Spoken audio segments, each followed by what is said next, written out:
All right, let's dive into the Holistic Healing Guide and really unpack the whole world of natural remedies. What can some of this ancient wisdom actually teach us about wellness today? Let's get into it. So the entire philosophy of this guide really starts with this one powerful idea, that our bodies are naturally wired to heal themselves. It's a pretty amazing concept, right? But it's actually only half the story. And there it is, the other half of the puzzle. The point here isn't just what our bodies can do on their own. It's about this partnership, how using wholesome, natural practices can help unlock that incredible built-in healing ability. So, what does this philosophy really look like? Well, it's not just about swapping one kind of pill for a plant, it's about a completely different way of thinking about what it even means to be healthy in the first place.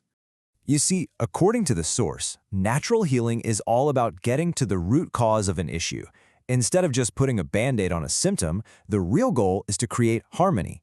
And that means looking at everything: prevention, lifestyle, and that deep connection between our minds, our bodies, and the world around us. Okay, so let's get a sense of just how broad this approach really is.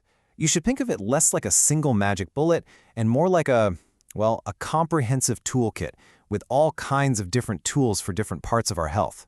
And wow, the scope here is huge. We are not just talking about one or two little things. The guide actually breaks wellness down into 10 key areas. You've got all the physical stuff like respiratory, digestive, and heart health.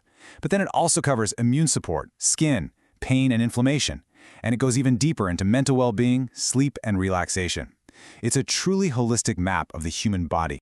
Okay, that's all the theory. But what does this look like in the real world? Let's check out a few examples from the guide to see how this works for some pretty common issues.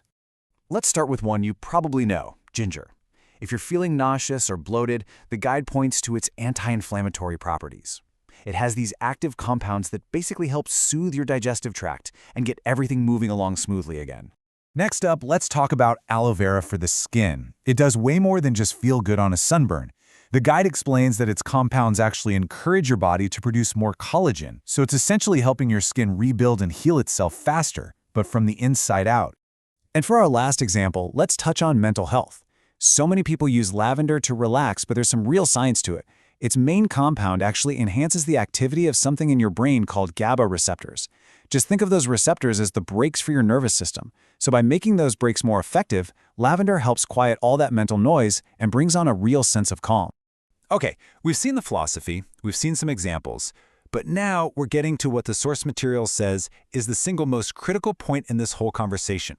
And this is where we need to pay really close attention.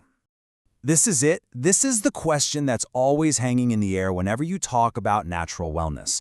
It's a huge misconception, and tackling it head-on is absolutely essential for anyone interested in the stuff. And the answer, straight from the source, is a very clear and unambiguous no. This direct quote from the disclaimer says it all. This is a guide for information, not a prescription. The goal is to complement professional medical care, never, ever to replace it. So, how do you do that safely? Well, the guide lays out this super practical safety checklist. Number 1, and this is non-negotiable, always talk to a professional first. They're the only ones who can help you figure out what's right for your body.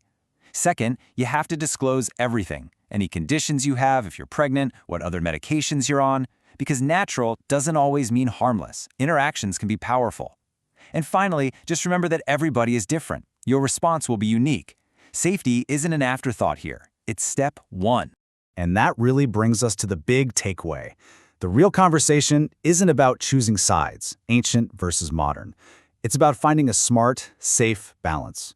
So the question this explainer really leaves us with is this: how can we thoughtfully integrate the incredible wisdom of these traditions with the rigor and evidence of modern medicine to build a truly complete and holistic approach to our own health?